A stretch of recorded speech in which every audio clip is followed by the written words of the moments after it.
Assalamualaikum warahmatullahi wabarakatuh. Halo anak-anak, kembali lagi kita belajar bareng. Hari ini kita akan belajar tentang materi cara menentukan kata kunci dan membuat kalimat pertanyaan.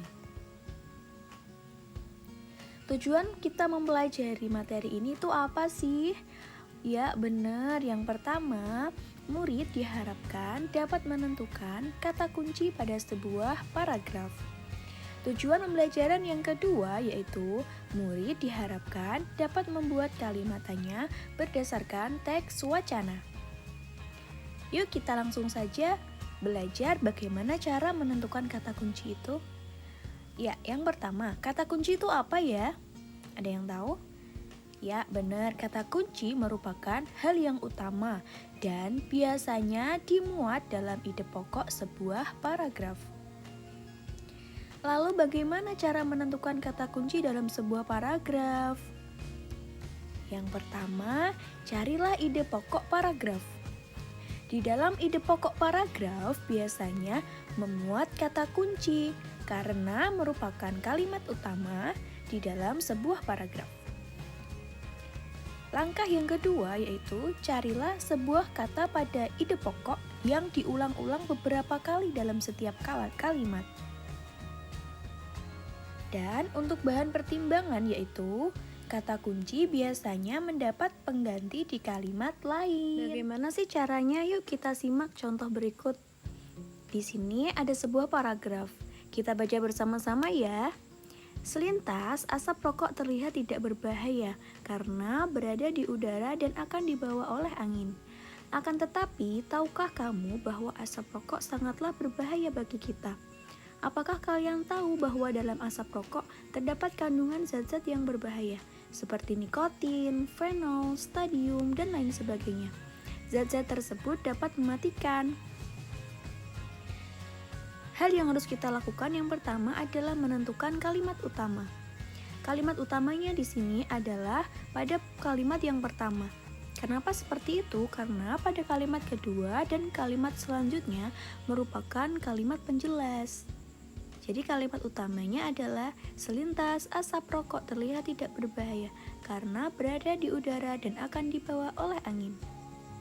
Ide pokoknya yaitu asap rokok terlihat tidak berbahaya. Kenapa bisa seperti itu? Karena pada kata selintas itu merupakan kata tambahan. Sedangkan pada kata karena sampai kata angin itu merupakan alasannya. Jadi jika ada konjungsi karena, kita tidak perlu menambahkannya menjadi sebuah ide pokok. Selanjutnya, kata kunci. Kata kuncinya yaitu asap, rokok, dan berbahaya. Kenapa bisa seperti itu? Karena asap ada pada kalimat yang pertama, kemudian ada juga pada kalimat yang kedua dan kalimat yang ketiga. Jadi kata asap merupakan kata kunci. Kemudian rokok. Rokok juga ada pada kalimat yang kedua, kalimat pertama dan juga kalimat yang ketiga. Jadi rokok merupakan kata kunci. Kemudian berbahaya. Berbahaya juga ada pada kalimat yang pertama. Kemudian ada juga pada kalimat yang kedua dan ada pada kalimat yang ketiga. Jadi, pada paragraf ini terdapat 3 kata kunci yaitu asap, rokok, dan berbahaya. Nah, sekarang kita beralih yuk ke contoh yang kedua. Di sini ada sebuah paragraf. Kita baca bersama-sama ya. Merokok dapat menyebabkan saluran pernapasan paru-paru rusak dan terganggu, sehingga dapat menyebabkan penyakit kanker. Selain itu, merokok juga dapat menimbulkan penyakit berupa jantung, koroner, stroke, bahkan terjangkitnya AIDS dan gangguan fisiologis. Di sini, yang pertama kali harus kita lakukan itu menentukan kalimat utama. Dari paragraf tersebut, kalimat utamanya terletak di awal paragraf karena pada kalimat kedua dan ketiga merupakan penjelasan dari kalimat yang pertama. Kalimat utamanya yaitu merokok dapat menyebabkan saluran pernapasan paru-paru rusak dan terganggu.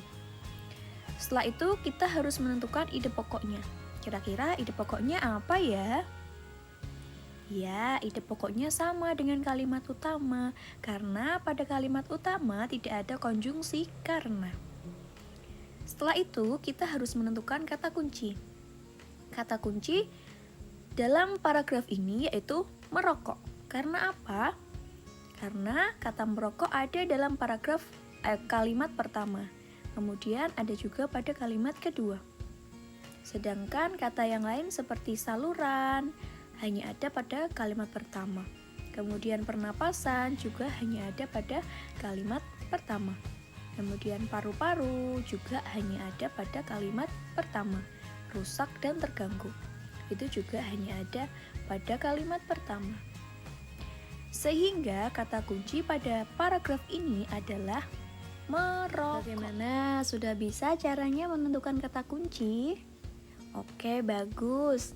Nah, setelah kita menentukan kata kunci, lalu bagaimana caranya membuat kalimat pertanyaan dan jawaban berdasarkan teks wacana?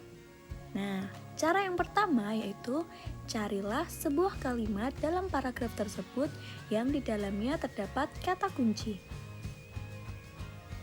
Kemudian, jadikan kalimat yang telah kamu pilih tadi untuk menjadi jawaban dari pertanyaan yang akan kamu buat.